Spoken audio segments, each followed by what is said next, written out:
8 Français sur 10 ont confiance dans l'eau du robinet.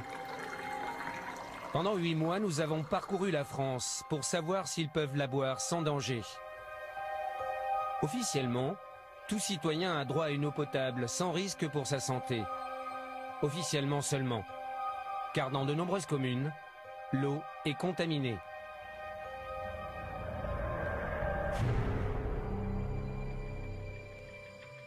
Partout en France, les distributeurs ajoutent de l'aluminium dans l'eau pour la rendre plus limpide. Parfois, en trop grande quantité. Maxi 2320 ? Vous vous rendez compte que la santé de ces gens-là est en danger? C'est incroyable. Vous avez envie, vous, d'avoir une maladie d'Alzheimer? Ben, pas moi. L'aluminium favoriserait la maladie d'Alzheimer. Près de 3 millions de Français ont bu au moins une fois de l'eau non conforme en aluminium. En Charente, à Eure-et-Loir ou en Seine-et-Marne, la population boit une eau interdite pour les femmes enceintes ou les jeunes enfants. On ne peut pas décemment continuer à ouvrir le robinet et avoir la pourriture qui nous sort du robinet. Il y a quelque chose qui est tout à fait intolérable. En 2008, 5 millions de Français ont consommé au moins une fois de l'eau non conforme en pesticides, malgré les risques de cancer. Dans d'autres régions, c'est le radon, un gaz hautement radioactif qui se diffuse dans l'eau du robinet. Il y a 255 000 becquerels par mètre cube. 255 000 becquerels par mètre cube, j'ai jamais vu ça nulle part.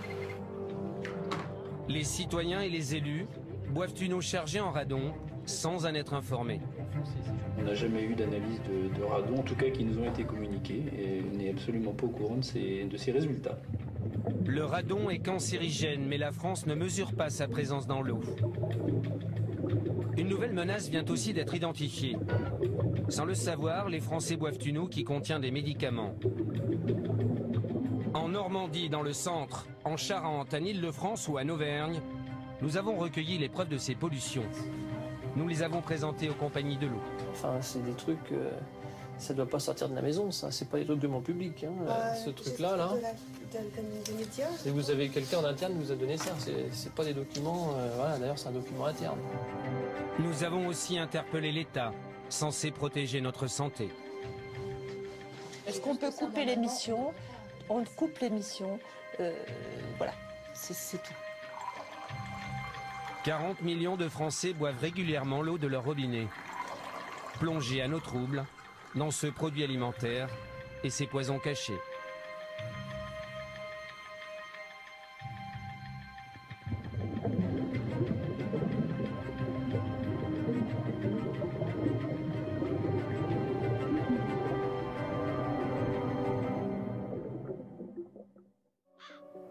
Selon les derniers chiffres officiels, 16 millions de Français boivent une eau traitée avec de l'aluminium.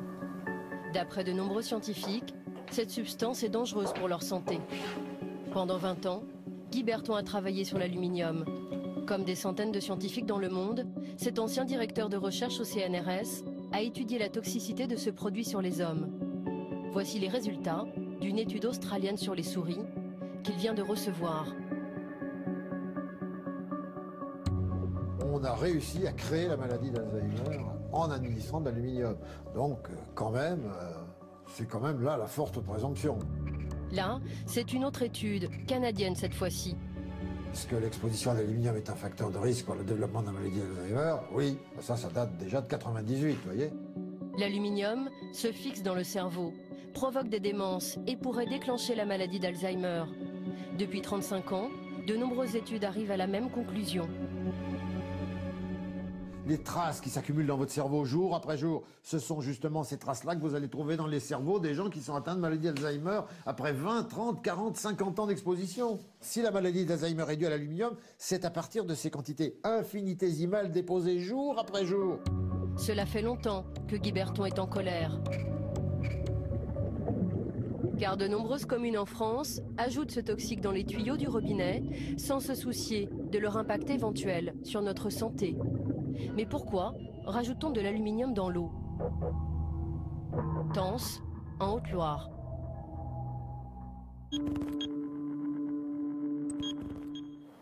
C'est une petite rivière qui prend naissance dans cette vallée. Elle alimente les robinets de 4 villages, 3700 habitants. Thierry Moulin est fier de l'eau de sa rivière, sans aucune trace de pollution, qui alimente sa station de traitement. Donc on est à l'origine des ruisseaux, donc on n'a pas de pollution chimique, pas de pollution industrielle, très peu de pollution agricole, pratiquement nulle, puisque c'est quand même un milieu rural où l'agriculture n'est pas intensive. Donc les problèmes de goût sont minimes. Voilà. Le seul problème de cette eau saine, c'est au moment des intempéries. L'eau se charge en boue, elle devient trouble. Ça nous provoque une coloration de l'eau qui est très difficile à traiter, même après décantation et après filtration. L'eau peut être un peu colorée. Jaune, marron. Voilà, elle est colorée, légèrement jaune. Et ben, les abonnés, évidemment, ne sont pas très heureux d'avoir une eau distribuée, donc colorée. C'est dans cette station de traitement qu'on rend l'eau plus limpide. Le principe, utilisé par Thierry Moulin et le président du syndicat des eaux, est le même depuis 30 ans. Ça s'appelle la flocculation au sulfate d'aluminium. Voici le bac qui contient le produit chimique. Oui, on a 3200 litres et ça nous fait à peu près une année de fonctionnement. Voilà, si vous en mettez sur les doigts, ça vous rend les doigts un petit peu râpeux. Donc il y a quand même une agressivité du produit. L'aluminium est injecté dans l'eau et capte les particules de boue en suspension. Mais il est très difficile à doser. Alors donc on utilise cette pompe doseuse, donc. Oui. Il faut doser le plus juste possible pour avoir une flocculation correcte et éviter des dépassements en aluminium. Chaque matin, l'employé de la station analyse la présence d'aluminium dans l'eau pour vérifier s'il n'y a pas de dépassement de la norme fixée par l'Europe, 200 microgrammes par litre. Voilà, on avoisine pratiquement les 100%, donc ça veut dire qu'en aluminium, on est à zéro, pratiquement zéro. Donc ça veut dire qu'en aluminium, en sortie de station, on n'a pas d'aluminium. Donc là, c'est une bonne analyse. Ben, c'est qu'on est bien, quoi, voilà, pour le moment. Voilà. Aujourd'hui, l'eau est de bonne qualité, mais c'est loin d'être toujours le cas. L'eau de cette station de traitement dépasse parfois jusqu'à 4 fois la norme aluminium. Voici les analyses des autorités sanitaires pour l'année 2009. Et je voyais qu'il y avait quand même pas mal de dépassements en aluminium. On a des dépassements, oui. Parce que je voyais là, sur 10 analyses, vous avez quand même 6 fois des dépassements de normes, en fait. Et ces dépassements, vous en connaissez depuis un peu toujours, en fait Oui, c'est depuis tout le temps, pratiquement, on a eu ces problèmes de dépassement. Ouais. Sur l'aluminium, il y a quand même des chercheurs qui disent qu'il peut y avoir un lien entre les sels d'aluminium dans l'eau, en trop forte quantité, et la maladie d'Alzheimer. Oui, ça, je ne connais pas le problème, c'est possible. Oui. Vous en avez jamais entendu parler? Non. À Tence, dans la principale commune desservie par la station de traitement, le maire Jean Digonnet est-il informé de ces fortes teneurs en aluminium? On voit assez souvent des dépassements justement de la norme aluminium. Ces dépassements ne l'inquiètent pas plus que ça, car il reçoit des informations très rassurantes de la DAS, l'autorité qui contrôle la conformité de l'eau dans chaque département. Et en conclusion, qu'est-ce qu'ils mettent? Il faut le lire, Président. Réseau fiable, haute qualité sanitaire et satisfaisant. Oui, ça ne les empêche pas de vous dire que vous avez une bonne eau. Ah oui, voilà. Mais la DAS vous a jamais parlé de ça, de l'étude qui avait... Non. Pourquoi la DAS de la Haute-Loire ne s'inquiète-t-elle pas de cette eau trop chargée en aluminium? L'explication se trouve dans un autre village du même département. À Saint-Prégé-d'Allier, les dépassements sont encore plus importants. En 2008, les 180 habitants ont même bu une eau qui a dépassé jusqu'à 11 fois la norme en aluminium.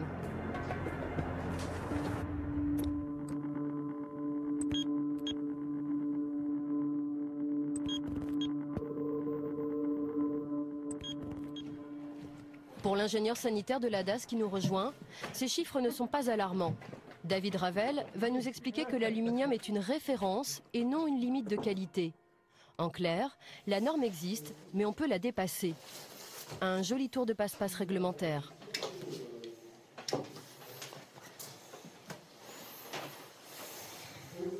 Là, par exemple, effectivement, on a 936 microgrammes par litre en aluminium. Et on conclut quand même eau d'alimentation conforme. Tout à fait. Alors pourquoi? Parce que le paramètre de conformité par rapport à de l'eau est apprécié au regard des limites de qualité. Il n'est pas apprécié au regard des références de qualité, tout simplement. Dans cette colonne à gauche, ce sont les limites de qualité. Quand les substances toxiques reconnues par l'État dépassent, l'eau est non conforme. Mais dans la colonne de droite, celle des références de qualité, lorsque l'aluminium dépasse la norme, l'eau est toujours conforme. C'est-à-dire si je suis dans cette colonne-là et que je dépasse, l'eau est non conforme. Exactement. Si je suis dans la référence de qualité que je dépasse, l'eau est quand même conforme. Exactement. C'est quand même un peu étrange, non? Non, ben non, non. Une référence de qualité ne traduit pas un risque sanitaire, ou pas un risque sanitaire direct en tout cas. Donc ça veut dire que l'aluminium, il n'y a pas de risque sanitaire avec l'aluminium, même si on dépasse les normes. Aujourd'hui, l'aluminium est une référence de qualité. Donc il n'y a pas de risque sanitaire. C'est pas considéré comme une limite de qualité. Vous en pensez quoi de ça? Moi, j'ai pas d'appréciation à avoir, j'applique la réglementation. Pour l'ingénieur qui veille sur la santé des populations, ces dépassements en aluminium ne posent pas problème. Mais pour le chercheur Guy Berton, les habitants de Saint-Prégé-d'Allier sont déjà en danger quand ils boivent une eau qui atteint la moitié de la norme aluminium. En Europe, Bruxelles a défini comme norme celle de l'OMS, c'est-à-dire 200 microgrammes par litre. Mais tout le monde sait, enfin, disons les gens courants, savent qu'au-dessus de 100 mg par litre, vous allez doubler l'incidence de la maladie, le taux d'incidence de la maladie d'Alzheimer. Et bon...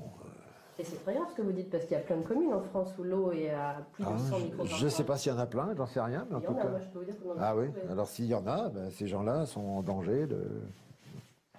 Ce sont les relevés de la DAS, Ouais. de Ah oui, c'est l'analyse d'eau. Oui. De certaines communes où on est allé tourner. Oui, d'accord. Donc vous allez voir... Ben, je connais les trucs, les formulaires, oui. Maxi 2320 ?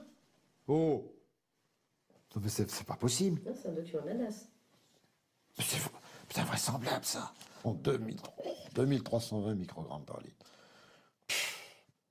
Disons, le cerveau va être joli. Hein. Ah non, c'est invraisemblable. Mêmes analyses présentées à un autre chimiste, André Picot. Il a dirigé un laboratoire de recherche au CNRS. Cet ancien expert auprès de l'Union européenne a lui aussi travaillé sur l'aluminium. Oh là là là là. Ouais, oui. Ouais, oui. C'est aberrant. C'est aberrant. Et le fait qu'on mette eau d'alimentation conforme alors qu'on est 4 fois au-dessus de la norme en aluminium... Vous savez, ça ne gêne pas beaucoup un certain nombre d'organismes d'État de couvrir ce genre de choses.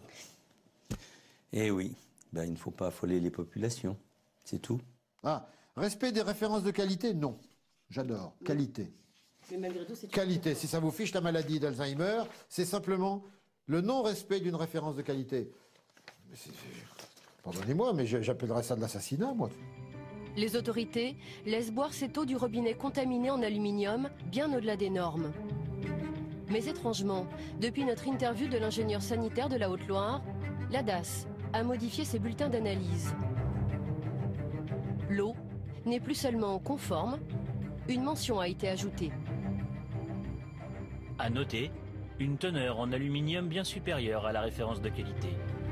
Quelques semaines plus tard, la commune de Saint-Prégé-d'Allier a abandonné le traitement à l'aluminium. Pourquoi la France ne protège-t-elle pas sa population contre le risque aluminium? Tout s'est joué il y a 12 ans, quand le ministère de la Santé a enterré ce dossier.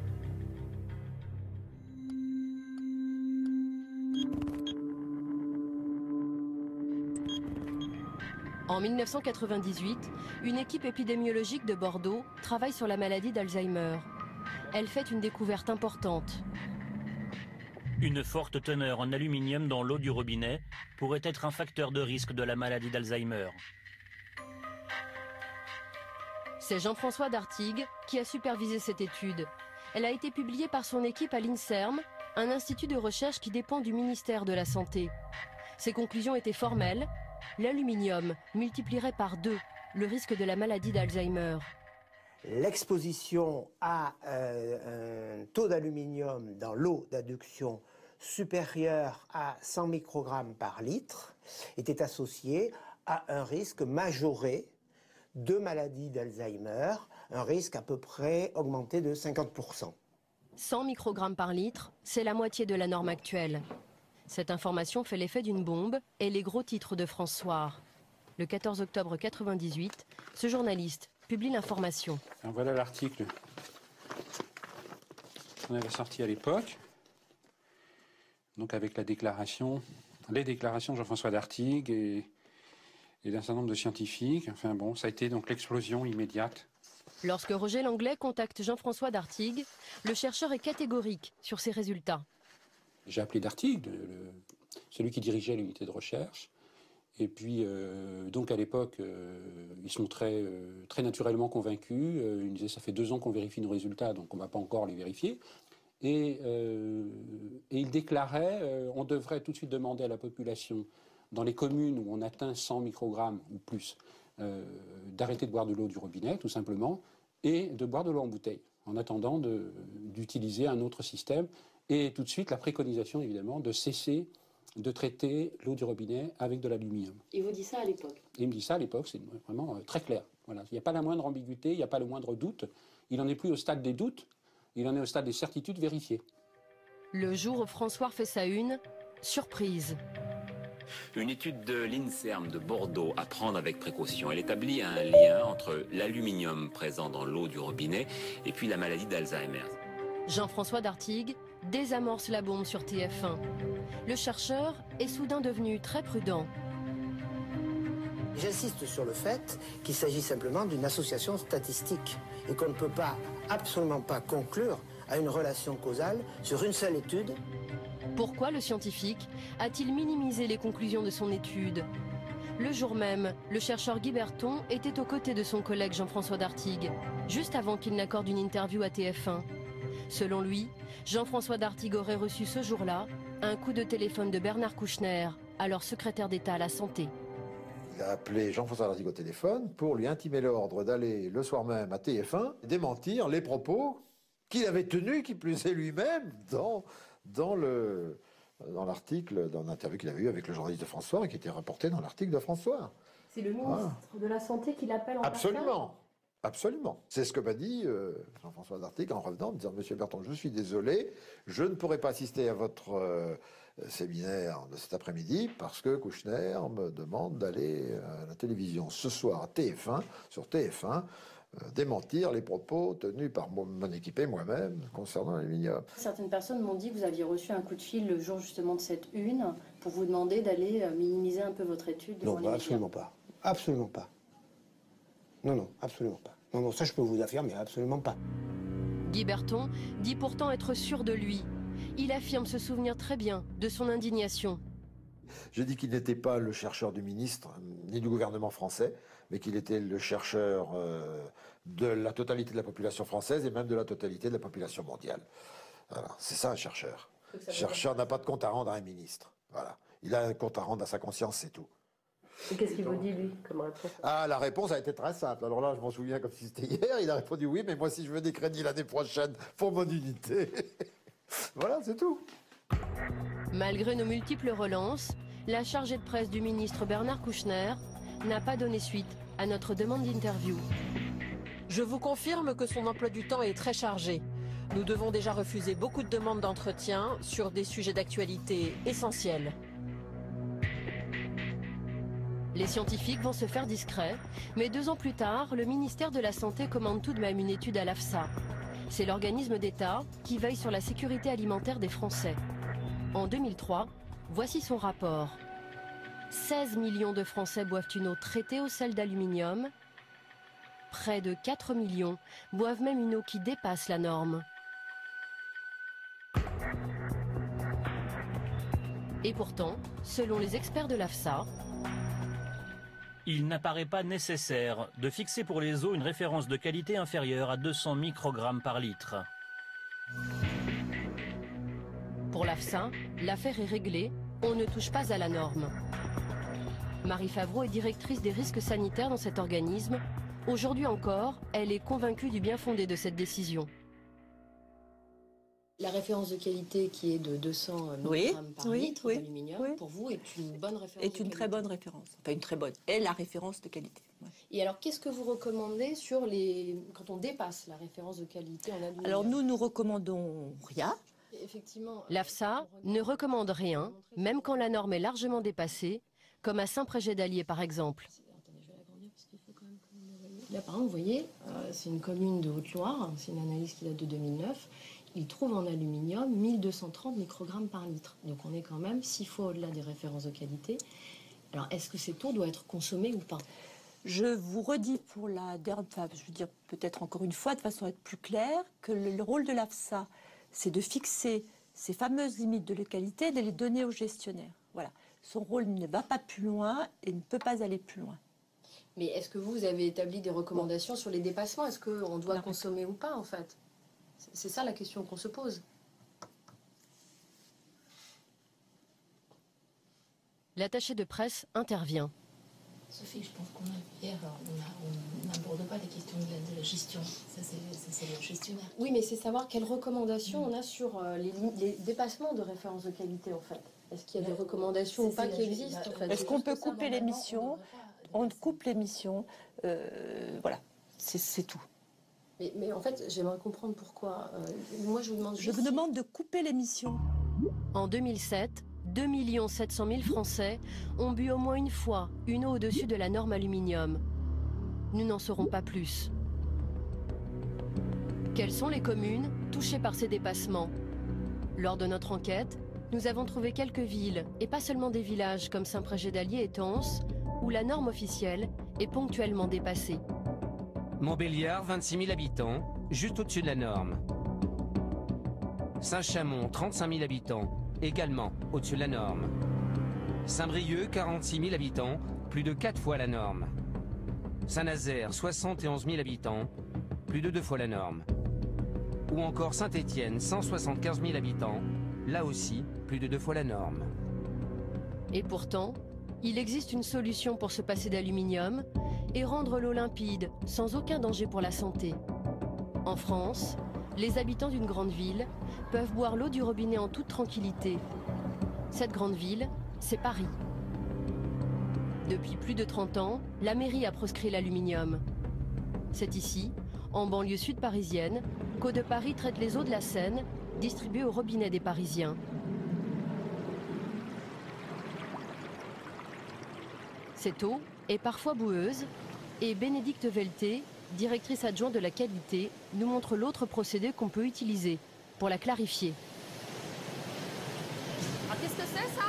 Alors ça c'est du chlorure ferrique, c'est un réactif qu'on ajoute à l'eau pour faire la coagulation de l'eau, c'est-à-dire éliminer les particules qui sont en suspension dans l'eau. Et le chlorure ferrique c'est donc totalement inoffensif pour l'être humain?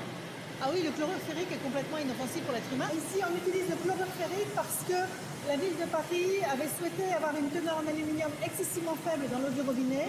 Et donc, Haute-Paris ne peut pas utiliser les sels d'aluminium afin de respecter en permanence une teneur en aluminium très très basse dans l'eau du robinet de Paris.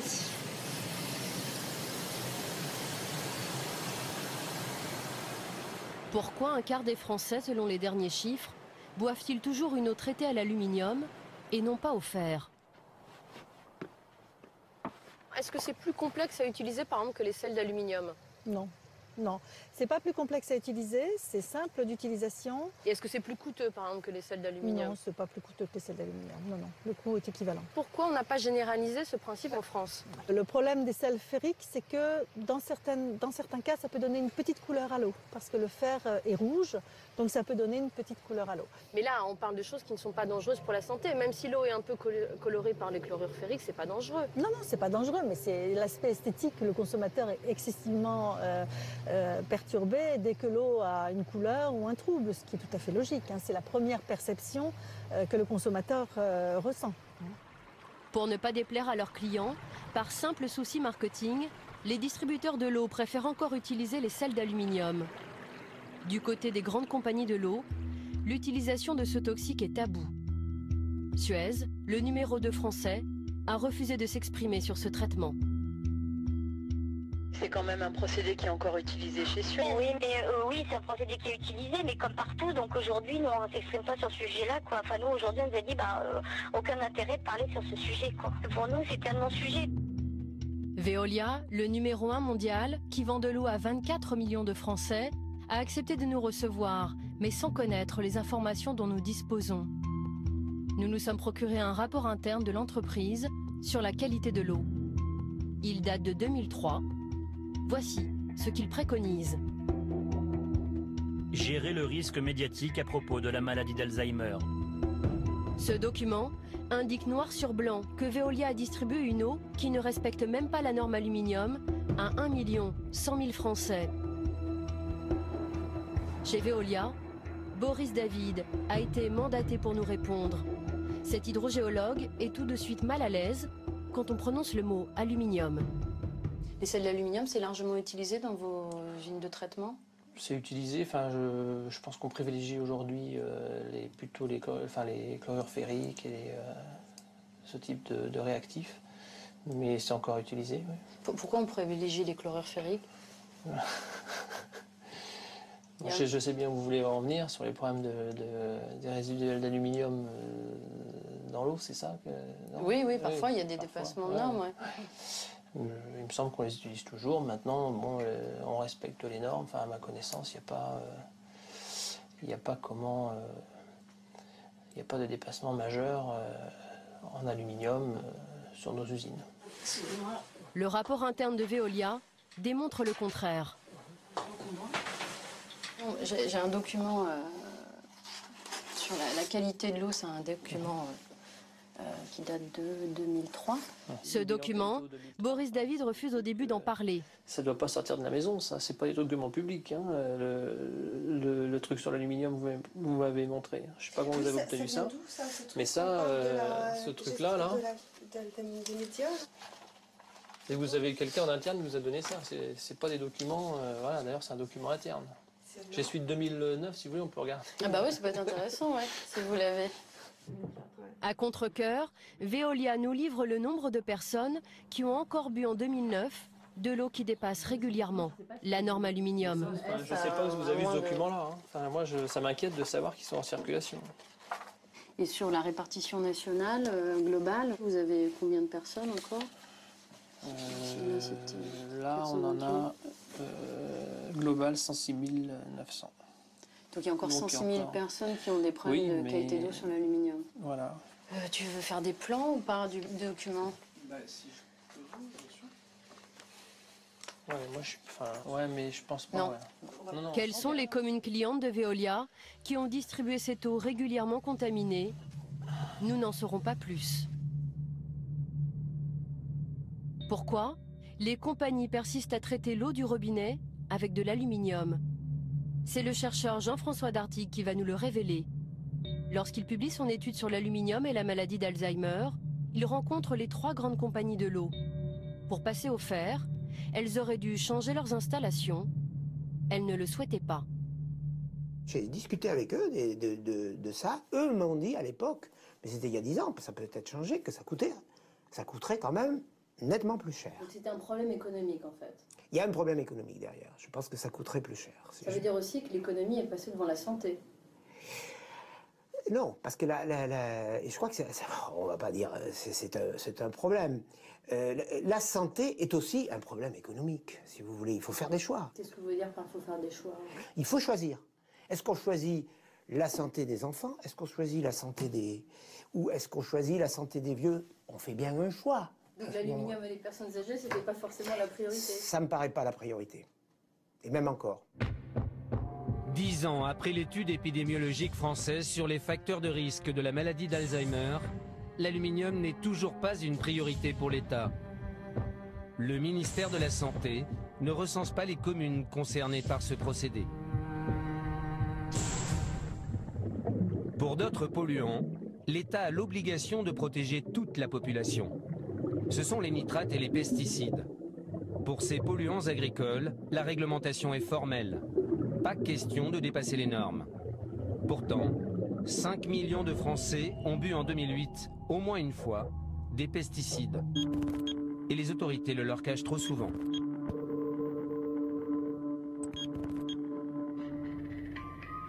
En Eure-et-Loire, écouter la radio vous rappelle qu'ici l'agriculture a depuis longtemps contaminé les réserves d'eau.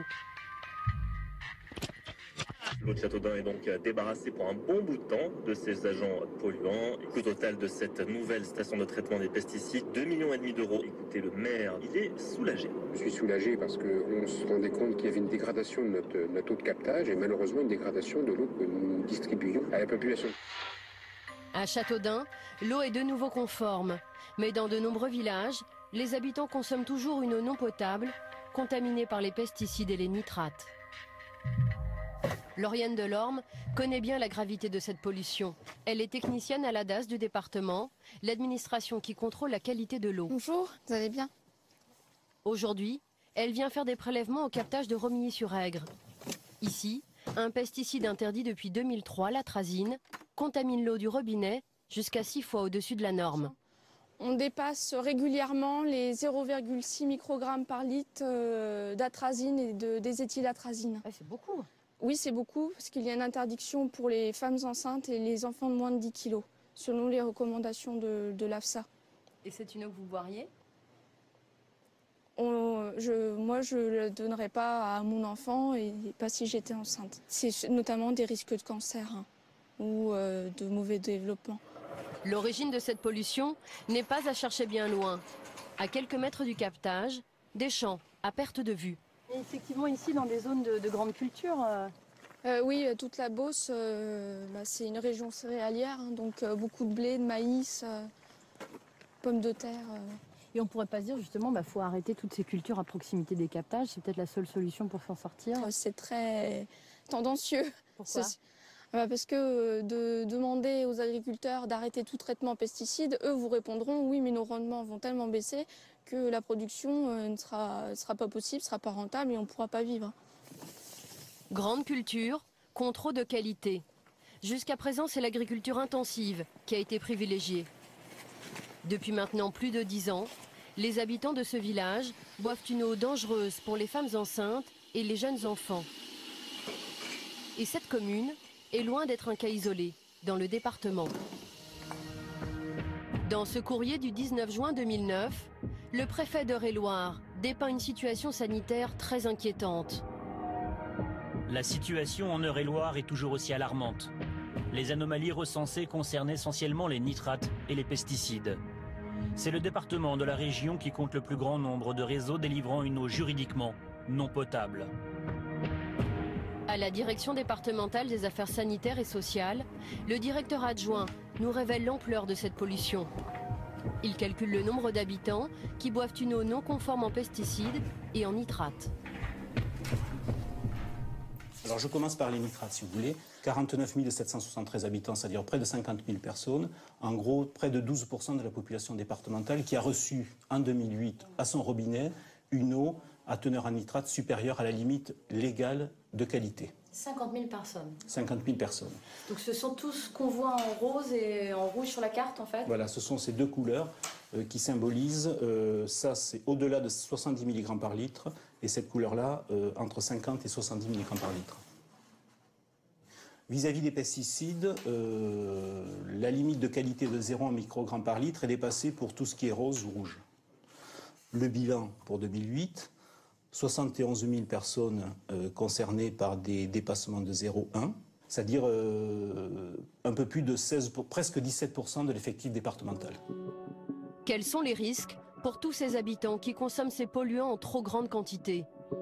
Ce sont les bébés qui sont les plus exposés aux problèmes d'oxygénation liés aux nitrates. Donc le nourrisson peut subir de manière plus importante ce phénomène d'anoxie, c'est-à-dire empêchement d'oxygénation de son organisme, parce que les nitrites sont fixés et ils empêchent l'oxygène de venir se fixer au niveau des poumons, en fait, quand le sang. C'est une anoxie, une asphyxie.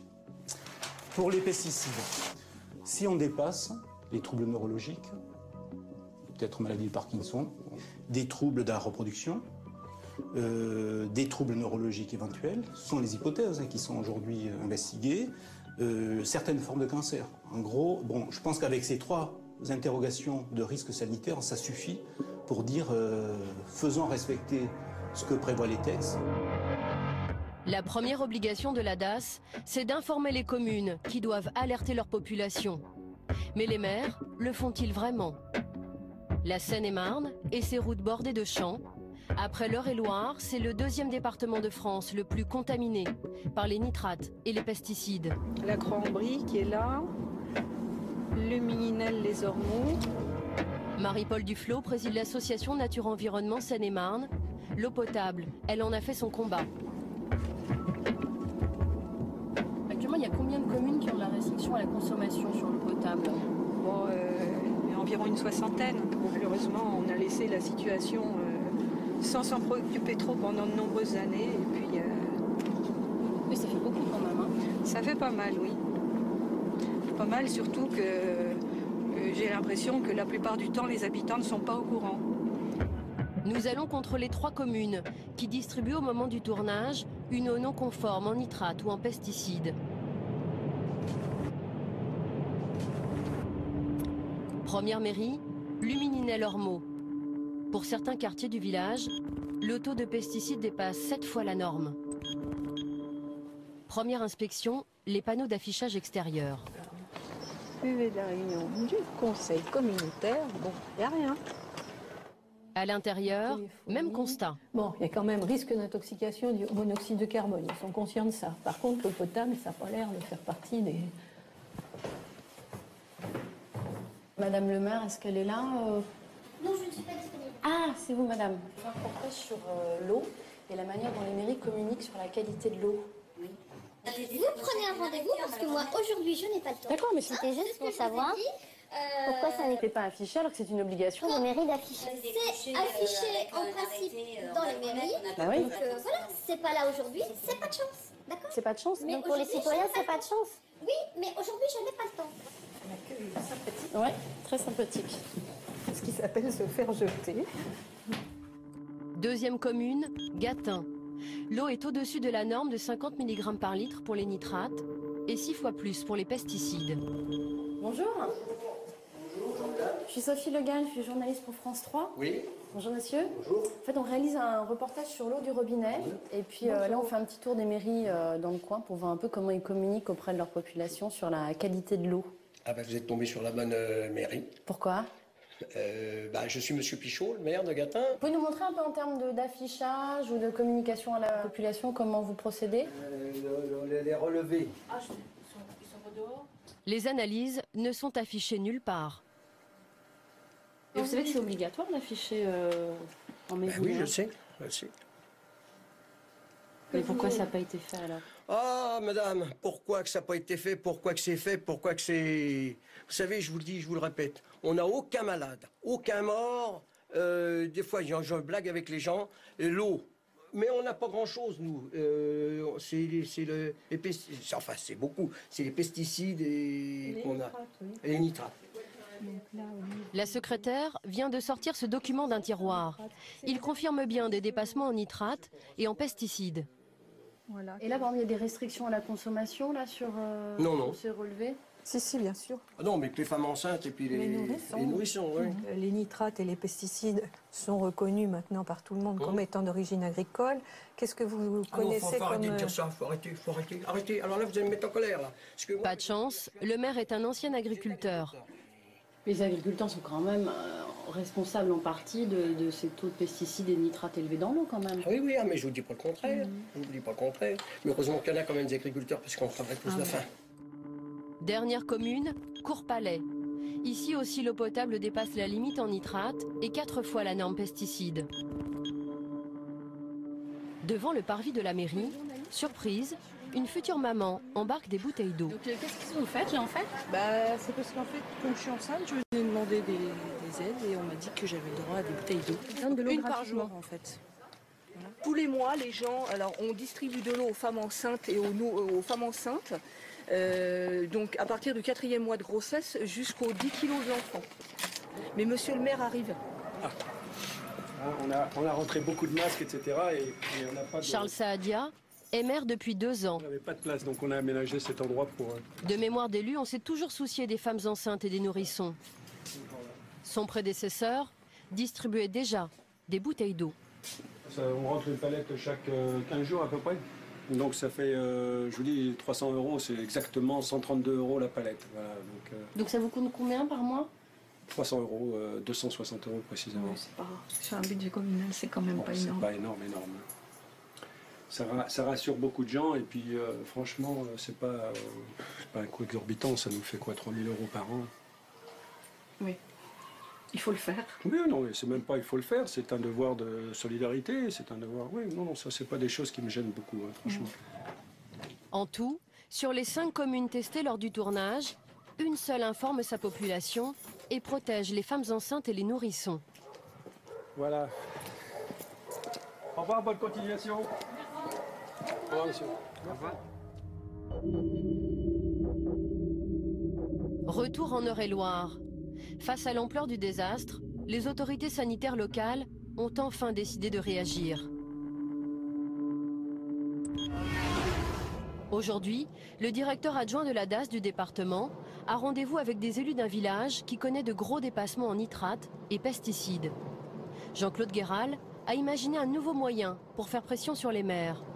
Tant que l'eau ne sera pas potable, ils ne pourront plus construire de lotissements. Le raisonnement a été assez simple, c'est de dire dès lors que l'eau n'est pas potable, c'est déjà ennuyeux pour la population actuelle et l'État fait pression sur les élus pour améliorer la situation. Mais il n'y a aucune raison pour qu'on laisse venir des populations nouvelles. Ça suffit, l'effectif concerné est déjà assez important, ça suffit comme ça, c'est pas la peine d'aggraver le processus. Jean-Claude Guéral est accueilli par le maire, également agriculteur, qui est un peu tendu.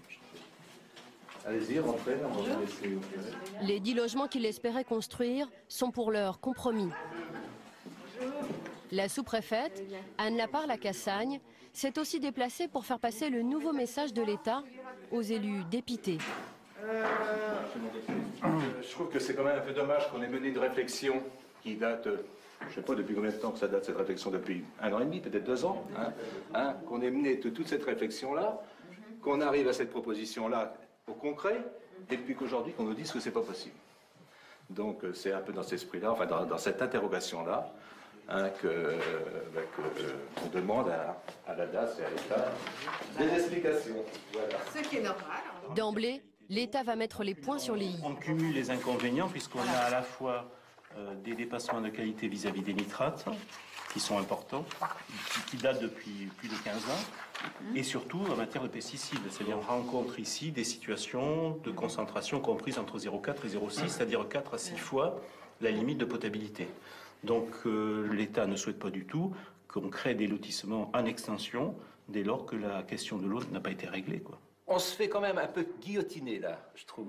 On est un petit peu... bon, il y a un mode d'exploitation qui a fait qu'on est dans cet état-là aujourd'hui, mais on faisait ça avec la bénédiction de l'État. Vous savez, tous les pesticides qui se retrouvent dans la nappe, et c'était des produits homologués, donc on n'était pas hors la loi. C'est pas moi qui vote les lois, c'est pas moi qui écris les règlements. Oui. On est juste payé pour les faire appliquer ici. Et on les fait pas trop appliquer parce que sinon on aurait été plus rigoureux depuis plus longtemps. On a été extrêmement patient pendant un certain nombre de temps. Et là maintenant, la qualité et la situation de regard de l'eau est telle qu'on n'a plus le choix. Donc on est obligé de durcir notre position et d'être dans cette logique de donnant-donnant. Vous voyez bien qu'effectivement, mais on accompagne. On n'est pas non plus borné, d'accord? Et pourquoi vous dites on a été patient? Pourquoi on a été patient pendant longtemps? C'est grave. On a peut-être eu tort. Dans l'Eure-et-Loire, l'État met la pression sur les maires. Mais en Seine-et-Marne, il donne des permis de délivrer une eau juridiquement non potable. Cela s'appelle une dérogation préfectorale. L'échelle, petit village de 530 habitants. Aujourd'hui, monsieur le maire a rendez-vous à la préfecture. Il souhaite obtenir le droit de donner à sa population une eau qui dépasse la norme. Selon lui, cela fait plus d'une génération qu'elle est régulièrement contaminée par les pesticides et les nitrates. Ça vous inquiète pas que les gens boivent de l'eau chargée en nitrates et en pesticides depuis maintenant 20 ans ici? Oui, facilement. Ça vous inquiète pas, ça?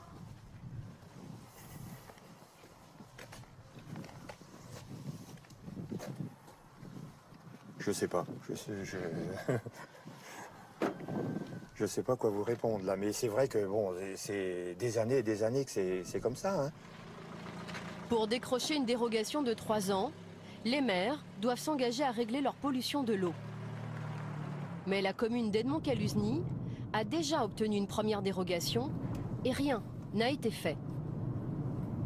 Pendant la première dérogation, non, il n'y a pas eu de travaux de fait parce que il y a plusieurs communes concernées et puis c'était beaucoup de discussions pour pouvoir élaborer ce projet. Donc c'était pas tellement concret, si vous voulez.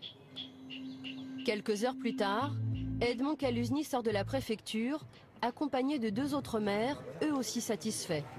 Ils ont obtenu une deuxième dérogation. Et ils savent que les travaux ne seront pas finis dans 3 ans. Mais si ça dure plus de 3 ans, on va être obligé de refaire une troisième dérogation. Elle a dit que c'était la dernière. Hein. Ah oui, oui, mais en principe, on peut en avoir une troisième. Hein. Oui. Alors on espère que à ce niveau-là... C'est un peu plus difficile. Hein. Oui.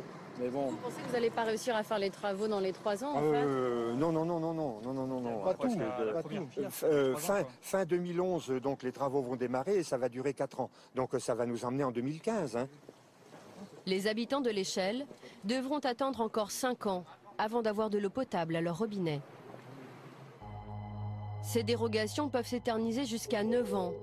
Et pendant ce temps, le ministère de la Santé oublie de dire aux populations que l'eau peut être interdite pour les femmes enceintes et les nourrissons. Sur son site internet, voici ce que le ministère se contente d'indiquer: eau d'alimentation conforme par dérogation.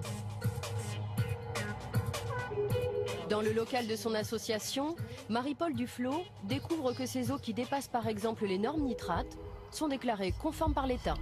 Eau d'alimentation conforme, effectivement, je trouve que cette phrase n'est pas judicieuse. Restriction d'usage. Non, il n'y a pas les restrictions d'usage, effectivement. Oui. Ah oui, c'est effrayant. On va dire que ça permet à ceux qui ont demandé de rédiger ça de se sentir relativement à l'aise, puisque c'est écrit conforme par dérogation. Mais en réalité... ça leur permet d'avoir peut-être moins de citoyens qui se révoltent contre une eau non conforme. Sans doute.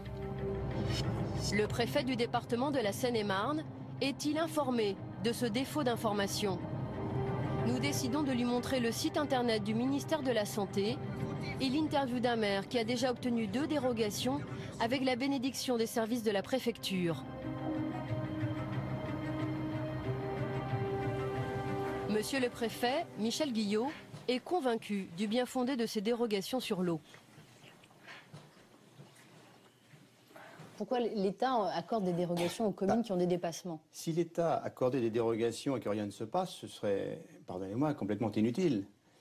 Mais l'État n'accorde de dérogation que parce que la commune s'engage à un projet de réalisation, d'investissement qui aboutira à terme à une solution pérenne, donc à une qualité de l'eau satisfaisante. Alors je vais vous montrer, dans les lieux de Seine-et-Marne, qu'il y a des dépassements de sa commune en pesticides et en nitrates, et qui a lui aussi, on est à sa 2e dérogation. Alors le préfet, quand même un peu fautif. Ah oui, ça, sans doute.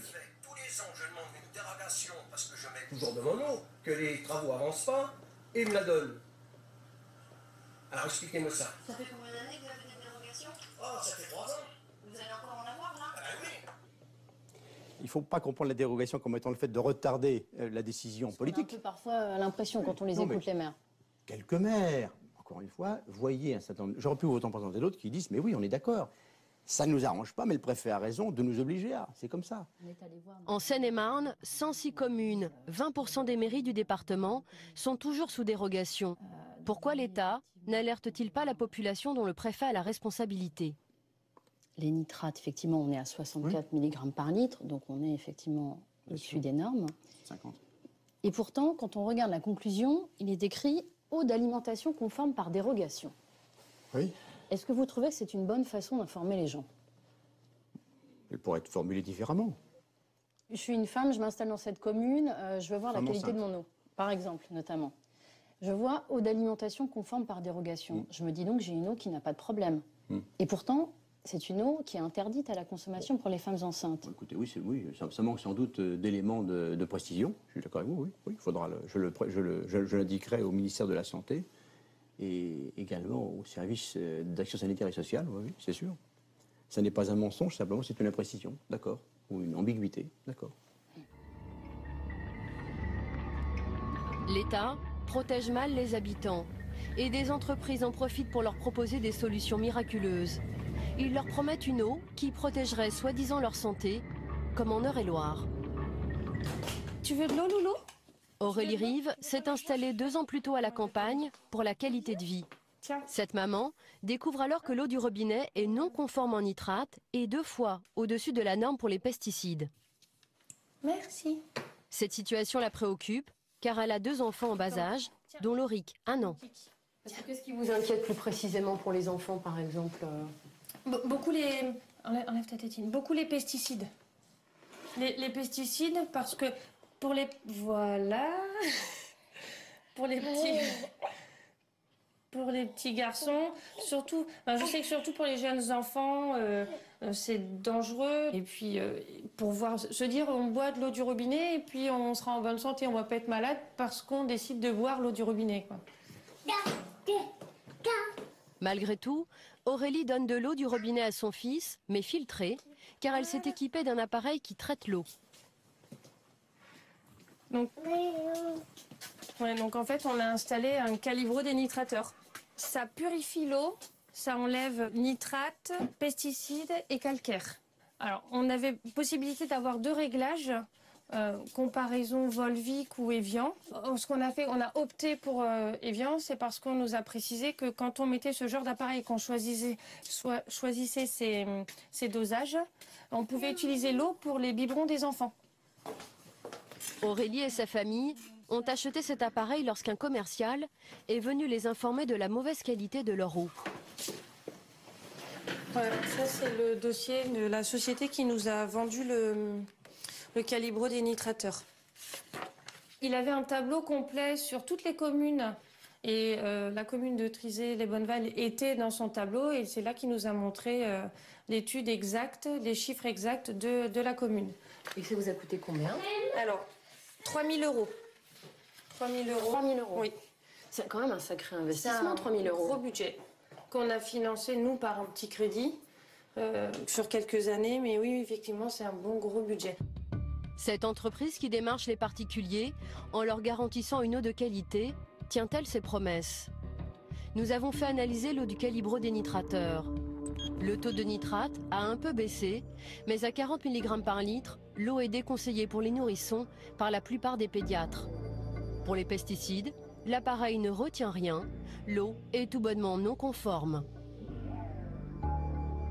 Nous prenons rendez-vous chez Aurélie avec la société Fabre, qui n'est pas informée des résultats de nos analyses. Qui est installé dans le garage.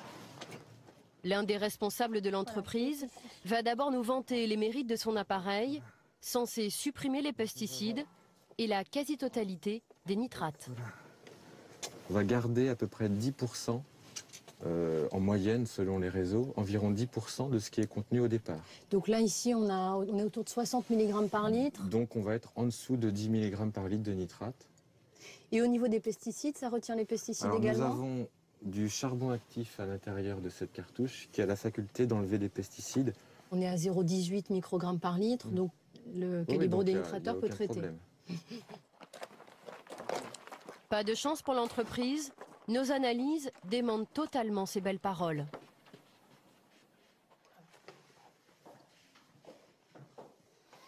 Parce que je voulais vous montrer quelque chose, parce qu'en fait, on a fait, nous, analyser l'eau traitée ici, et on a eu des petites surprises quand on a reçu l'analyse, puisque vous voyez, en nitrate, on est à 40 mg par litre.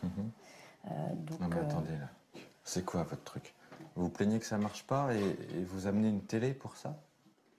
Nous, on a fait des analyses sans savoir ce qu'on avait trouvé. Non mais là, je peux pas vous répondre comme ça. Parce que vous me disiez qu'on devait tomber en dessous de 10 à peu près. Là, on est à 40. C'est obligatoire de tomber en dessous de 10 sur un appareil bien réglé, bien entretenu, qui fonctionne comme il faut. Et pourtant, on est à 40. Oui. Donc c'est que ça marche pas. C'est que ça marche pas suffisamment bien. Je suis entièrement d'accord. L'eau est non conforme aux yeux de la loi. Cette eau-là est non conforme. Ça, c'est les pesticides, ça? Voilà. Ce que vous non, il voyez n'y a là, pas de conclusion. Ce que vous voyez là, c'est l'atrazine.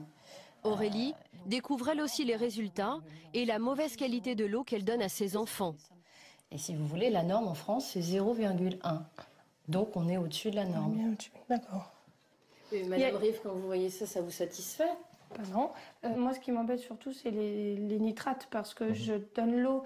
On est arrivé ici, mon bébé avait 6 mois, et le commercial nous avait bien expliqué qu'il y avait un agrément qui a été délivré, qu'on pouvait mettre l'eau dans l'eau des biberons. Aurélie paye 2 fois pour une eau contaminée. Une première fois pour un appareil qui ne marche pas, une seconde fois à sa commune qui distribue une eau juridiquement non potable. Mais les communes ne sont pas les seules à vendre de l'eau au-delà des normes. Les grandes compagnies de l'eau aussi. Voici par exemple les analyses de 5 communes de la Seine-et-Marne sous dérogation préfectorale qui dépassent les normes nitrates ou pesticides. C'est Veolia, le numéro 1 mondial, qui commercialise cette eau. Ce géant de la distribution contrôle pourtant tous les jours la qualité de son produit. Ça commence par la saveur. Voici ce que les laborantines doivent détecter dans l'eau. Donc moisi, hydrocarbures, terre, chlore et pharmaceutique. Chaque matin, elle goûte les eaux de la région parisienne, comme on déguste un bon vin.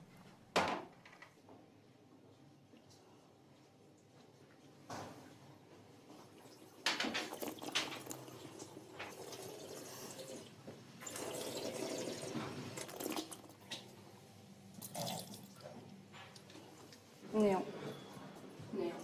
Aujourd'hui, rien à signaler. Et est-ce qu'on peut détecter comme ça, par exemple, la présence des nitrates ou des pesticides? Non. Non, on ne peut pas. Là, c'est vraiment juste... c'est une analyse sensorielle, donc du coup, on ne peut pas savoir réellement ce qu'il peut y avoir dans l'eau. On peut juste déterminer effectivement s'il y a une odeur ou une saveur, mais pas plus.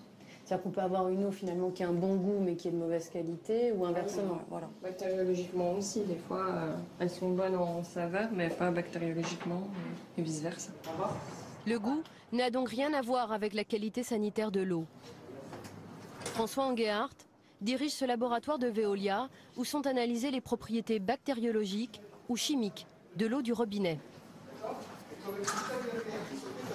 Voilà, bon, peut-être on va commencer ici. Donc, au centre d'analyse environnementale, on analyse environ 200 000 échantillons tous les ans. On ne verra pas d'atrazine, mais... Ici, on analyse notamment l'atrazine, ce pesticide qui contamine le plus souvent l'eau du robinet. Quand vous trouvez régulièrement, par exemple, de l'atrazine ou un autre pesticide dans une eau, Oui. qu'est-ce que vous faites? Alors nous, on est laboratoire, donc nous, on l'analyse et on le dit à l'exploitant. Après, ce qui est possible de faire, effectivement, ça va être de mettre en place un traitement complémentaire sur l'usine. Mais de nombreuses communes, approvisionnées par Veolia, n'ont pas d'usine de traitement. Nous avons mis le doigt sur un dossier sensible. Aussitôt, le chercheur le signale à son directeur et au service de presse. On va poser des questions sur est-ce qu'il y a des villes où il y a de l'atrazine, tout ça. Est-ce qu'il y a des collectivités où il y a de l'atrazine. T'en prends un nom? Non. C'est la vérité, moi. Alors, j'ai de la com et de la bref, vous commencez à nous parler de vérité, alors on est dans la merde. Pourquoi Veolia distribue une eau trop chargée en nitrates ou en pesticides à certains de ses abonnés? L'hydrogéologue Boris David va d'abord tenter de le minimiser. Il y a des communes en France dont vous occupez où on voit quand même des dépassements réguliers en pesticides ou en nitrates depuis plusieurs années. Comment ça se fait que le problème n'ait pas été traité? Des communes, oui, enfin, les pesticides en général, je pense que maintenant on le maîtrise bien, on a des filières de traitement. Oui, mais il y a des communes rurales où parfois on voit le problème depuis 10 ans par exemple. Ça fait 10 ans que ça dure, 10 ans que les gens consomment une eau avec des taux de pesticides au-delà de la norme ou des taux de nitrate au-delà des normes. Mais oui, enfin, vous pouvez me dire lesquels? Oui, je peux vous montrer, ouais. Attendez, excusez-moi, un grand combat. Vous avez interviewé ce monsieur, là, c'est ça? En Normandie? Non, c'est en Seine-et-Marne, par exemple. Vous voyez, alors, ce sont des petites communes, mais par exemple, vous voyez là, Gatin, vous voyez, donc c'est Veolia. Voilà, en nitrate, on est à plus de 60. En pesticides, on est à 0,72 microgrammes, donc on est 7 fois au-delà de la norme. On a ça dans plusieurs communes, par exemple de Seine, Marmollet, Saint-Brice, l'Échelle, les Ormeaux, Gaucherie, Saint-Martin. Et effectivement, dans certaines communes, ça dure depuis plus de 10 ans. Toutes celles qui sont là, ça fait plus de 10 ans. Ok. Je ne connais pas ces situations précises, mais je vous dis, dans ces cas-là, on essaye de les inciter à gérer les pollutions en amont. Si le maire ne veut pas faire, nous n'avons pas beaucoup de levier d'action. Donc ça veut dire que parfois la raison économique passe devant la santé, par exemple. Oui, on peut voir comme ça. Ouais. Les travaux incombent aux mairies, mais d'autres compagnies de l'eau ont été condamnées pour avoir vendu une eau non conforme. En Charente, une poignée de citoyens a réussi à faire condamner un géant de l'eau.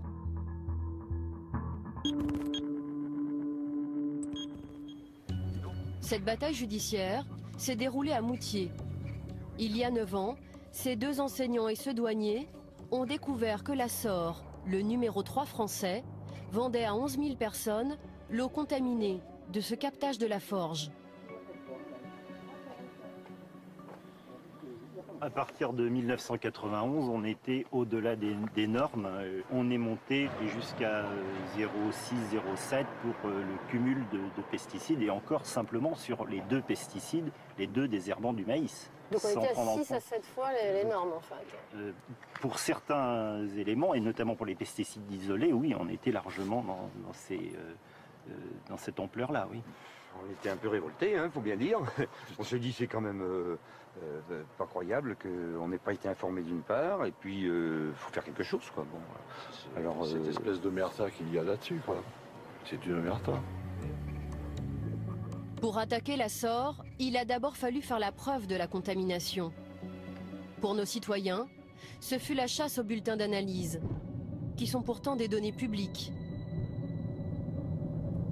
Dans certains cas, ça a été relativement facile parce qu'on a pu les avoir dans des archives municipales. Et puis dans d'autres cas, on s'est heurté à un refus des syndicats des eaux de nous transmettre ces éléments parce qu'ils savaient, enfin en tout cas ils craignaient qu'on donne une suite judiciaire à notre action. Après 12 ans de contamination, la source d'eau polluée a enfin été abandonnée. Et dans ma commune, maintenant, tout est réglé. Depuis 7 ans, Jean-Pierre Bellefaille fait à nouveau ce geste simple, ouvrir son robinet pour se faire un café. Mais Jean-Pierre et ses amis ont également voulu obtenir réparation auprès de la compagnie de l'eau. La preuve elle-même, ça a été une de nos difficultés, c'était effectivement de justifier auprès du tribunal de l'achat de bouteilles d'eau. Comment on fait la question, voilà. Alors, si on anticipe sur ces problèmes, il faut garder ces notes d'achat et le mieux, c'est d'obtenir des factures de ces fournisseurs d'eau, mais ce que personne ne fait, aucun particulier ne fait. Ils ont donc calculé par foyer le nombre de bouteilles d'eau consommées au prix le plus bas du marché. Il y a 2 ans, ils ont enfin obtenu gain de cause.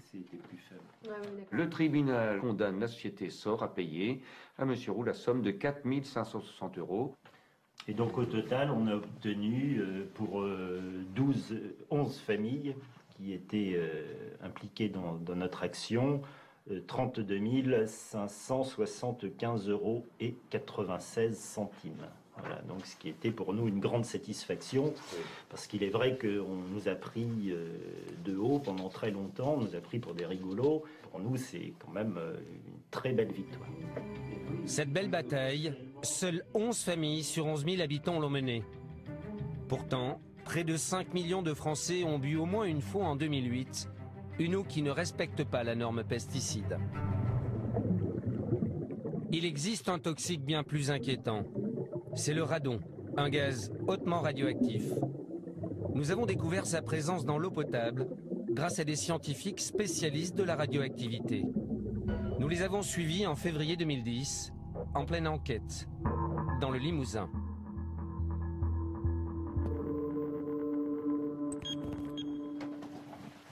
Bruno Charéron est ingénieur en physique nucléaire. Il dirige le laboratoire indépendant de la CRIRAD, un organisme agréé par l'État et spécialisé sur la radioactivité. Aujourd'hui, sous une pluie battante, il se rend au captage de Saint-Sylvestre.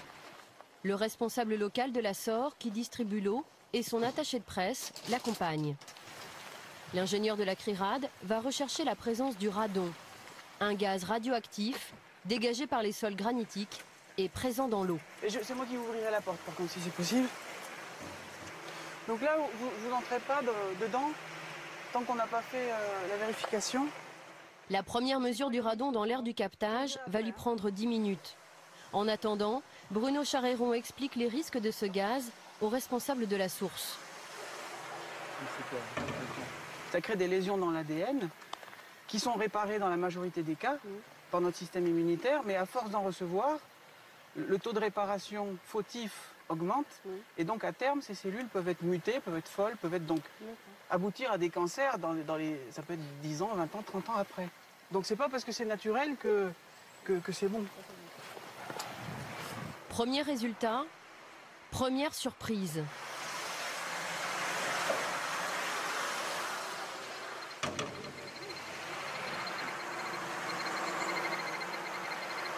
Alors, il y a quand même 27 000 becquerels par mètre cube, alors qu'on est juste à l'entrée, quoi.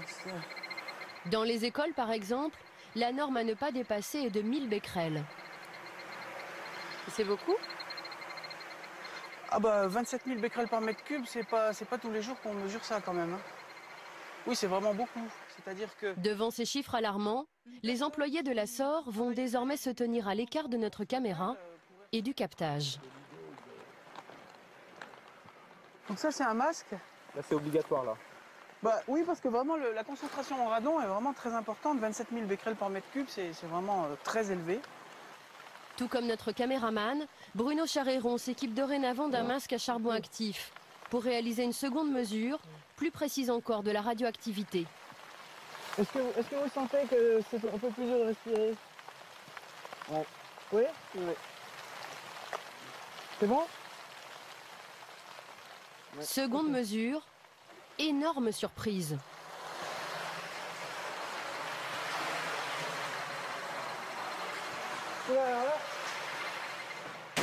Là, cette fois, il y a 255 000 becquerels par mètre cube. Ah, on a carrément encore monté là. Ouais. Et 255 000, vous aviez déjà vu des chiffres pareils sur des captages d'eau? Ah, moi, 255 000 becquerels par mètre cube, j'ai jamais vu ça nulle part. De toute votre carrière professionnelle? Depuis 17 ans que je fais des mesures, j'ai jamais vu ça. Donc je veux dire, c'est peut-être pas la peine. Enfin, si vous filmez, bon, on a un masque avec une cartouche à charbon actif qui piège le radon, mais c'est pas la peine d'y rester trop longtemps.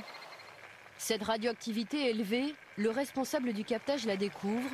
Manifestement, le radon n'est pas mesuré par la SOR.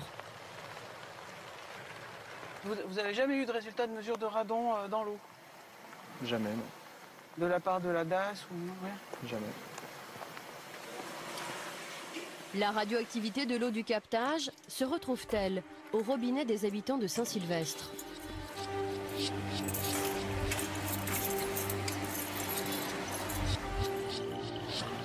Avec Christian Courbon, un autre technicien du laboratoire de la CRIRAD, nous nous rendons chez une habitante du village, Viviane Sinclair. Bonjour. Cela fait 4 ans qu'elle vit ici avec ses 2 enfants. C'est pour une analyse d'eau, c'est bien ça? Je pense à 1 litre là pour avoir suffisamment de masse. Christian Courbon prélève 5 litres d'eau pour faire une première mesure au radiamètre.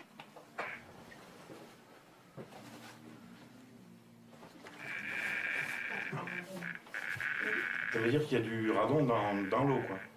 Parce que bon, il y a beaucoup de descendants du radon qui sont présents dans cette eau pour pouvoir le mesurer avec un radiamètre sur aussi peu de matière. D'accord. Voilà. Donc ça veut dire qu'a priori cette eau est chargée en radon. Il y a un marquage clair, voilà. Vous, cette eau, vous la buvez? Eh bien oui, on boit l'eau du robinet toute l'année. On boit que ça. On boit que ça. Les enfants aussi? Absolument. Cette mesure au robinet n'est pas prévue par la réglementation française. On connaît les effets, mais on ne fait rien pour protéger. Voilà. Et pourquoi? Enfin, pourquoi? On aimerait bien savoir. Ouais, on aimerait bien savoir. Voilà. Bizarre, d'accord. Pour les habitants de Saint-Sylvestre qui boivent l'eau de leur robinet, quels sont les risques de contamination? À Valence, dans son laboratoire, Bruno Charéron va analyser l'eau de Viviane Sinclair. Avec l'échantillon. Bonjour, ça va? Ouais, bonjour. Ça s'est bien passé? Ça a été. Ouais. Hop. Alors là, on en ramène un de Saint-Sylvestre. C'est de l'eau qui a été prélevée sur le captage des sauvages. Donc c'est de l'eau du robinet? Voilà, c'est ça. L'ingénieur en physique nucléaire mesure les éléments radioactifs présents dans cette eau.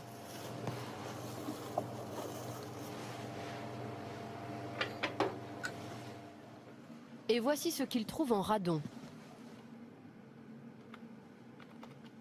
On a une activité en radon de 312 becquerels par litre. Donc ça fait une dose sur l'année, si on prend les coefficients des Nations Unies, pour 2 litres par jour pour un adulte, ça fait plus de 2 millisieverts par an.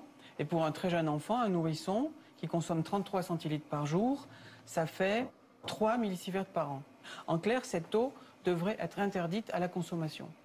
3 millisieverts, c'est 30 fois plus que la limite de radioactivité pour l'eau potable. Il y a une irradiation interne d'un certain nombre d'organes en fonction du trajet du radon dans le corps. Donc ça va concerner aussi bien l'estomac, les reins, le foie. Une partie du radon peut même atteindre la moelle osseuse. Pourquoi cette eau radioactive est-elle malgré tout distribuée? Tout simplement parce que la réglementation française fait l'impasse sur la radioactivité du radon. Les analyses réglementaires qui sont demandées pour les eaux potables comprennent un certain nombre de contrôles, sauf le radon 222, c'est-à-dire ces pics-là, qui sont pourtant dans beaucoup d'échantillons d'eau souterraine, en particulier dans les régions granitiques, qui sont les principaux contributeurs à l'irradiation des personnes qui vont boire cette eau. En avril 2010, le laboratoire a écrit à la ministre de la Santé. Il a demandé que la France mette en place une norme sur le radon dans l'eau, comme le recommande la Commission européenne depuis 2001. En Haute-Vienne, nous allons découvrir que les autorités sanitaires n'ignorent pas la présence du radon à la sortie du robinet. Jean Jaouen, ingénieur sanitaire à la DAS, va d'abord se montrer rassurant. Il présente une des analyses que ses services ont réalisées à Saint-Sylvestre. L'eau est potable? L'eau est potable et répond aux normes et aux exigences de qualité. Pourtant, en regardant de près ce document, l'eau du robinet contient de l'uranium, du radium et du polonium. Leur radioactivité dépasse la limite de 0,1 millisieverts imposée par les autorités européennes. Ah, c'est quand même supérieur alors à la norme? C'est supérieur, mais c'est compris entre 0,1 et 0,3 millisieverts. Et selon l'interprétation de l'autorité de sûreté nucléaire, l'eau peut être distribuée en état s'agissant d'une petite installation. On n'est pas vraiment tous égaux alors?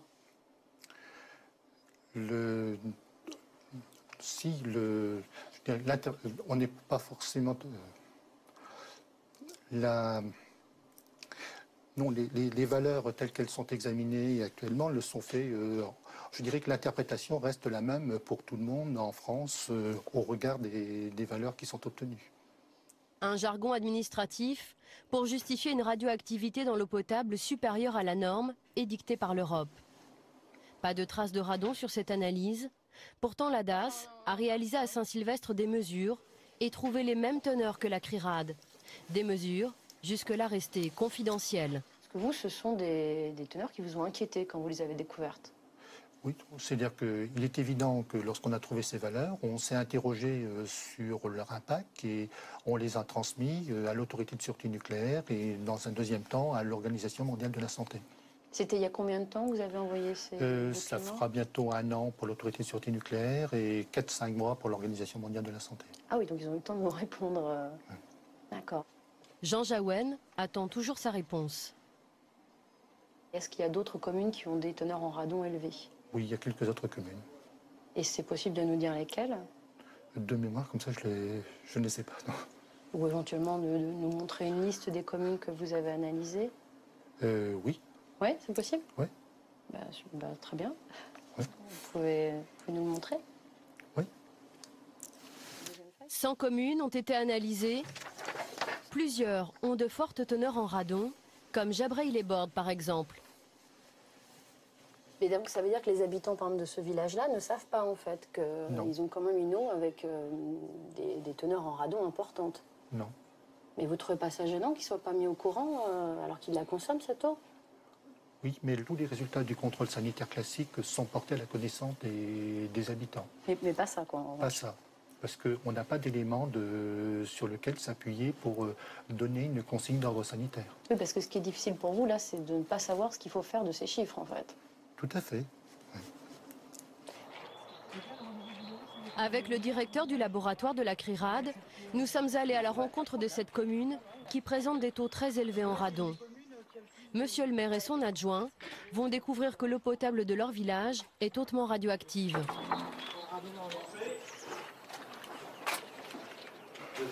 Alors, ce que je voulais simplement vous montrer, ce sont des analyses qu'on a récupérées en fait à la DAS de Haute-Vienne, qui concernent en fait le radon. Ce sont les autres communes ici. D'accord, donc on fait partie des communes enfoncées, si je comprends bien. Oui, effectivement, on fait partie des communes où il y a un taux de radon très important. D'accord.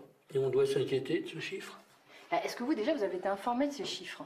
Absolument pas. Du tout. Non, nous on a des analyses de radioactivité qui sont faites une fois tous les 4 ans par captage en fait. Mais non, on n'a jamais eu d'analyse de radon, en tout cas qui nous ont été communiquées, et on n'est absolument pas au courant de ces résultats. Voilà. Et comment ça se fait qu'ils fassent des analyses dans votre commune et qu'ils ne vous informent pas alors que vous êtes les élus de cette commune? Bah écoutez, c'est pas à nous qu'il faut poser cette question. Je pense que c'est plutôt à eux, effectivement. Moi, je trouve ça un petit peu curieux. C'est vrai que c'est curieux. L'eau atteint parfois 1300 becquerels. Pour la Commission européenne, il ne faudrait plus boire l'eau du robinet au-delà de 1000 becquerels. Et pour Bruno Charéron, avec 50 fois moins de radon, les habitants sont déjà en danger. Il suffit d'avoir dans l'eau seulement 20 becquerels de radon par litre pour dépasser la dose qui est recommandée à ne pas dépasser pour la boisson. Et comment on peut éliminer le radon? Donc pour éliminer le radon, il y a le fait de faire circuler de l'air, de brasser cette eau avec de l'air extérieur qui est peu chargé en radon, pour forcer l'eau à dégazer son radon. Et puis il y a des systèmes de filtration, par exemple à charbon actif. Mais bon, c'est pas simple. Hein. C'est vrai que moi je suis prêt à faire tout, on est prêt à faire tous les aménagements possibles sur le réseau d'eau pour être dans les normes, pour être quoique dans certaines limites. Mais il n'y a aucun problème, mais c'est que derrière il faut le financer et nous on ne peut pas le financer. À Jabraï-les-Bordes, le maire est désemparé. À Saint-Sylvestre, un habitant a reçu 10 jours plus tôt les analyses de la CRIRAD. Depuis, Vincent Defaille et sa famille ne boivent plus que de l'eau en bouteille. Alors ça, c'est tout votre stock d'eau? Une petite partie, puisqu'on va faire les courses samedi, donc on en rachètera d'autres. Mais bon, c'est le stock d'eau en priorité pour les enfants. L'eau de la cantine aussi, elle a du radon, donc sur le coup, on a donné des petites bouteilles d'eau à nos enfants, ce qui n'était pas facile pour la cantinière, pour tout le monde, et puis même pour les enfants eux-mêmes, puisque pourquoi nous, on ne boit pas de l'eau, elle n'est pas bonne l'eau, plein de questions. C'était les seuls enfants qui avaient ces petites bouteilles? Oui, et puis là, en fait, on continue, mais on se rend compte que, voilà, celle du milieu nous a dit, non, moi, ça m'énerve de boire de l'eau en bouteille, donc je fais comme les autres. Tous les soirs, Vincent fait l'inspection des cartables de Léonie, 5 ans, et Edgar, 7 ans. Lorsqu'il découvre des bouteilles presque pleines, ce père de famille ne peut s'empêcher d'angoisser.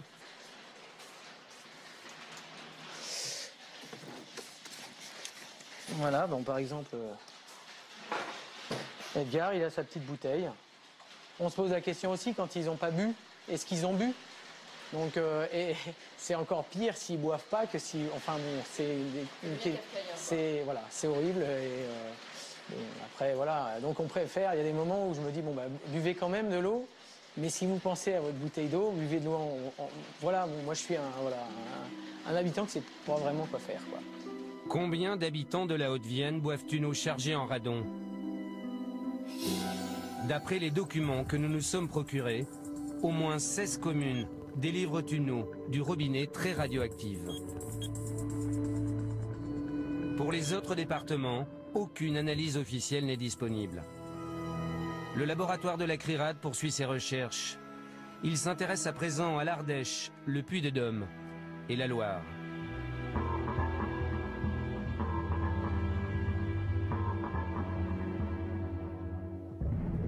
Il existe une pollution de l'eau encore plus méconnue. C'est la dernière menace, un cocktail de 3000 molécules qui circulent dans nos tuyaux. Ce sont des résidus de médicaments.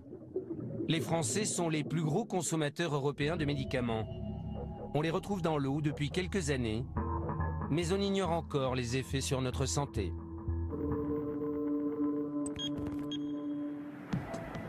C'est une partie de pêche un peu particulière qui se joue sur les bords de la Seine, non loin de Rouen. Ici, les pêcheurs de Gardon travaillent pour la science. Christophe Minier étudie l'impact des médicaments sur les poissons. Oh là là, ça c'est de la bête. Cet écotoxicologue de l'Université du Havre s'intéresse surtout aux hormones féminines, comme la pilule contraceptive, très présente dans la Seine.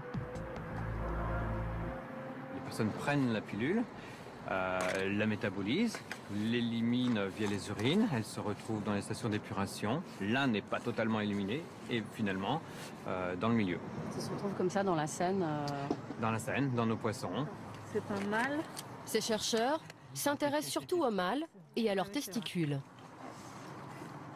Voilà les deux testicules du gardon que je viens de prélever et qu'on va analyser. Ce qu'on a pu constater, nous, c'est que justement certaines protéines qui sont normalement exclusivement femelles, eh bien on les trouve dans le plasma des mâles. Ce qui montre une féminisation d'une population d'individus mâles. Les poissons se féminisent, en partie à cause des hormones féminines. Un peu partout dans le monde, les scientifiques font le même constat. Gardons, moules ou goujons pourraient être menacés de disparition. Si on se réfère à d'autres études qui ont été menées, mais cette fois-ci dans des milieux particuliers, dans des milieux fermés, dans des lacs, eh bien, les Canadiens ont pu publier qu'en contaminant pendant 3 ans avec uniquement la pilule contraceptive avec des niveaux qui sont comparables aux nôtres, eh bien, en 7 ans après, la population a disparu. La féminisation des poissons ne se voit pas à l'œil nu. Depuis 13 ans, Christophe Minier observe leurs testicules au microscope. En 1998, en disséquant un chevenne, il est tombé sur un spécimen inquiétant. C'est une image assez extraordinaire parce qu'on voit un testicule ou une partie d'un testicule de chevenne ici, qui est apparemment plutôt normal. Ce qui est très très particulier, c'est que sur ce testicule est en train de se développer un ovaire. Et on voit typiquement là au grossissement que c'est vraiment des tissus connectés et que c'est bien un ovaire qui est, avec ses différents ovocytes ici, qui est en train de se développer sur le testicule. Dans certains fleuves ou rivières, ces mâles qui se féminisent sont loin d'être une exception. Nous, dans les sites pollués, on a de 4 à 40% de poissons intersexués. C'est beaucoup. C'est beaucoup. Les Anglais ont eu des sites jusqu'à 100% intersexués, eux. Nos rivières et nos fleuves ne charrient pas que des hormones. Ils sont devenus une pharmacie à ciel ouvert. Le docteur Joël Spirou a remonté le fil de l'eau. Sa recherche l'a mené à la sortie des eaux usées de l'hôpital de Rouen et de ses 8000 malades. Comme partout en France, ces rejets ne sont pas traités. Toutes les eaux usées passent par là, donc à la fois les water et puis les lavabos, etc. Tous les bains, enfin tous les rejets liquides du CHU et du centre Becquerel, le centre de traitement contre le cancer, arrivent ici, sont collectés ici avant d'être répartis dans la circulation de l'agglomération. Les urines et les selles des malades véhiculent plus de 3000 molécules, la gamme complète de nos médicaments. Le docteur Joël Spirou a recherché et trouvé une trentaine d'entre eux. Des antiépileptiques, des antidépresseurs, des laxatifs ou encore des antidouleurs que la pharmacie centrale délivre tous les jours à ses patients. Donc ici par exemple, vous avez le Demla patch par exemple. C'est quoi ça? Donc ça c'est un antidouleur en fait qu'on pose en patch avant de faire des injections éventuellement. Là, vous avez du spasmo injectable. Donc ça, c'est pareil, c'est un antispasmolytique. Ça fait partie des classes thérapeutiques qu'on a retrouvées dans les effluents du CHU, ce qui est normal, puisque les patients qui les consomment les éliminent d'une façon ou d'une autre. Donc ça veut dire que voilà, il y a une problématique de santé environnementale à évaluer de façon sérieuse. À Rouen, l'hôpital n'est pas le seul à rejeter des médicaments. Les 550 000 habitants aussi. Que deviennent les 3000 molécules qui s'accumulent dans les eaux usées? Elles sont acheminées dans cette station d'épuration. Ici encore, le docteur Joël Spirou a réalisé des analyses. Une fois traitée, l'eau contient toujours les résidus des médicaments. On retrouve entre 70 et 80% des médicaments qu'on a retrouvés à l'entrée de la station d'épuration. C'est une preuve, s'il en fallait une, que ces stations d'épuration ne sont pas prévues. Elles n'ont jamais été prévues pour retenir les résidus médicamenteux. Par exemple, le tramadol, on s'aperçoit que par an, on laisse repartir 78 kilos d'antalgiques dans la Seine. Alors, me direz-vous, 78 kilos, c'est pas grand-chose, mais c'est pour un bassin de population relativement restreint. Et pour une seule molécule. Et pour une seule molécule, et si on rapportait ça à toute la France, ça peut être colossal. Et le plus soucieux, c'est qu'on ne sait pas le devenir de cette molécule dans l'environnement. Tous les ans, la station de Rouen rejette des milliers de kilos de médicaments dans la Seine pour 30 molécules analysées seulement. Et l'eau de la Seine, comme les autres fleuves de France, alimente nos robinets. Cela commence à préoccuper les autorités. Depuis octobre 2009, des scientifiques collectent à Nancy des échantillons d'eau en provenance des 4 coins de la France. Ils travaillent pour l'AFSA, l'agence de l'État qui surveille notre sécurité alimentaire. C'est près de 600 points de prélèvement qui arrivent ici au laboratoire, qui viennent de tous les départements français. On a environ entre 2 et 5 points de prélèvement par département. Et là, à titre d'exemple, vous avez des cartons qui proviennent des départements 71, 72, 74. Donc là, ce sont les départements qui viennent d'être prélevés aujourd'hui. Dans le laboratoire, les scientifiques recherchent depuis quelques mois les 40 médicaments les plus consommés en France. Un ingénieur a accepté de nous révéler les molécules déjà identifiées dans les échantillons d'eau potable. On a pu mettre en évidence des molécules comme la carbamazépine à un certain niveau de concentration. Donc la carbamazépine, on va la retrouver ici. Donc c'est un neuroleptique. Donc c'est une des premières molécules qu'on a retrouvées sur les 3 bassins qui ont été étudiés. Donc le bassin Adour-Garonne, Rhône-Méditerranée-Corse et Loire-Bretagne. Qu'est-ce qu'on a pu trouver d'autre? Alors on a également trouvé l'aspirine, ce qui est à peu près normal puisque grosse consommation. Et également donc de la metformine, pour les diabétiques en fait, comme molécule. Ce sont les seuls exemples que l'ingénieur nous livrera, mais rien sur les quantités trouvées. Ces molécules, quand vous les retrouvez dans l'eau, c'est à quelle teneur en fait? C'est difficile par rapport à notre activité-là, enfin, de vous dire une teneur dans le sens où notre demandeur pour l'instant n'a pas eu accès aux données. C'est un ordre de grandeur, hein, c'est oui, non, mais comprendre. l'ordre de grandeur, c'est, enfin voilà, je peux pas vous le dire parce que pour l'instant, on sait qu'on a retrouvé un certain niveau, mais ce niveau-là, il faut le confirmer, il faut le valider, et il faut l'être sûr parce que vous imaginez derrière les associations de consommateurs qui vont nous dire attention, vous avez dit que vous aviez trouvé que 100, et si on a le malheur de trouver dans une autre traitée 300 ou 400 nanos, admettons, imaginons, ils vont dire ah oui, vous aviez dit que vous aviez que 100. Donc, vous avez peur que ça affole les gens en fait. Voilà. Les résidus de médicaments peuvent-ils nous rendre malades? Cet été, l'État recevra les résultats de cette étude nationale qu'il a commandée. Il connaîtra alors la quantité de médicaments que les Français boivent un peu partout sur le territoire. Les autorités sanitaires informeront-elles la population? Seul le ministère de la Santé a la réponse à cette question.